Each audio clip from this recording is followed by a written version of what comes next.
nakita ninyo na patong-patong ang kaso ko. Sa totoo lang, ang balita ko may warrant daw ako po.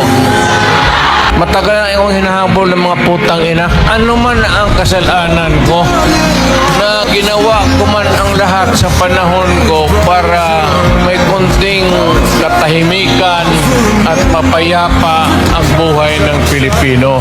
Assuming na totoo, bakit ko ginawa yan? Para sa sarili ko? Para sa pamilya ko? Para sa inyo at ang inyong mga anak sa ating bayan. Bakit? Tumahimik ba ang bayan natin kung